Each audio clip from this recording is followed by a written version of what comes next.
Ireland ಮತ್ತು England T20 ಸರಣಿಗೆ ಈಗಾಗಲೇ ಟೀಂ ಇಂಡಿಯಾವನ್ನ ಪ್ರಕಟ ಮಾಡಲಾಗಿದೆ.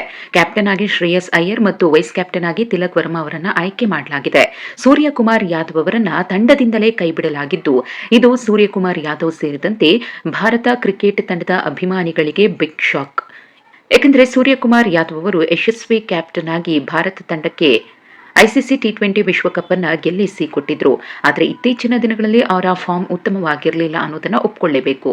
ಆದರೆ ಮುಂದಿನ ದಿನಗಳಲ್ಲಿ ಅವಕಾಶವನ್ನೇ ಕೊಡದೆ ತಂಡದಿಂದ ಕೈಬಿಟ್ಟಿದ್ದು ಅನೇಕ ಮಂದಿಯ ಬೇಸರಕ್ಕೆ ಕಾರಣವಾಗಿತ್ತು. ಇದೀಗ ಸೂರ್ಯಕುಮಾರ್ ಯಾದವ್ ಅವರನ್ನ ತಂಡದಿಂದ ಕೈಬಿಟ್ಟ ವಿಚಾರಕ್ಕೆ ಹಿಟ್ ಮ್ಯಾನ್ ರೋಹಿತ್ ಶರ್ಮಾ ಅವರು ಮೊದಲ ಪ್ರತಿಕ್ರಿಯೆ ನೀಡಿದ್ದಾರೆ. ಹಾಗಿದ್ರೆ ರೋಹಿತ್ ಶರ್ಮಾ ಹೇಳಿದ್ದೇನು ಅನ್ನೋದನ್ನ ನೋಡೋದಾದ್ರೆ, 30 ವರ್ಷಕ್ಕೆ ಸೂರ್ಯಕುಮಾರ್ ಯಾದವ್ ಅವರು ಟೀಂ ಇಂಡಿಯಾಗೆ ಎಂಟ್ರಿ ಕೊಡ್ತಾರೆ. ನಾಯಕನಾಗಿ ಟಿ20 ವಿಶ್ವಕಪ್ ಅನ್ನ ಗೆಲ್ಲಿಸುವವರೆಗೆ ಸೂರ್ಯಕುಮಾರ್ ಯಾದವ್ ಅವರ ಭಾರತ ತಂಡದ ಜೊತೆಗಿನ ಜರ್ನಿ ಅಷ್ಟು ಈಸಿ ಇರಲಿಲ್ಲ. ಒಂದಂತೂ ಸತ್ಯ, ಯಾವುದೂ ಈಸಿಯಾಗಿ ಸಿಗುವುದಿಲ್ಲ. ಅದರಲ್ಲೂ ಸೂರ್ಯಕುಮಾರ್ ಯಾದವ್ ವಿಚಾರದಲ್ಲಂತೂ ಇದು ಇನ್ನಷ್ಟು ಹೆಚ್ಚು ಅಂತ ರೋಹಿತ್ ಶರ್ಮಾ ಹೇಳಿದ್ದಾರೆ. ಇನ್ನು 30-31ನೇ ವಯಸ್ಸಿಗೆ ಟೀಂ ಇಂಡಿಯಾಗೆ ಬಂದಂತಹ ಸೂರ್ಯಕುಮಾರ್ ಯಾದವ್ ಅವರು ತಮ್ಮ ಜೀವನದಲ್ಲಿ ಅನೇಕ ಹೋರಾಟವನ್ನ ಮಾಡಿದ್ದಾರೆ. ಭಾರತ ತಂಡದಲ್ಲಿ ಸ್ಥಾನ ಪಡೆಯುವುದಕ್ಕೆ ನಿರಂತರವಾಗಿ ಅವರ ಹೋರಾಟ ಇತ್ತು. ಅವಕಾಶ ಸಿಕ್ಕಾಗ ಅದನ್ನ ಎರಡೂ ಕೈಗಳಿಂದ ಬಾಚಿಕೊಂಡ್ರು.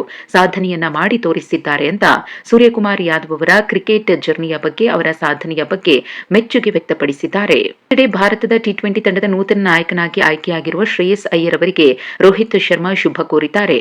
ಈಗಾಗಲೇ ಐಪಿಎಲ್ನಲ್ಲಿ ಕ್ಯಾಪ್ಟನ್ ಆಗಿ ಅಪಾರ ಅನುಭವವನ್ನ ಹೊಂದಿರುವಂತಹ ಶ್ರೇಯಸ್ ಅಯ್ಯರ್ ಭಾರತ ತಂಡವನ್ನು ಉತ್ತಮವಾಗಿ ಮುನ್ನಡೆಸಲಿದ್ದಾರೆ ಅನ್ನೋ ವಿಶ್ವಾಸವನ್ನು ರೋಹಿತ್ ವ್ಯಕ್ತಪಡಿಸಿದ್ದಾರೆ.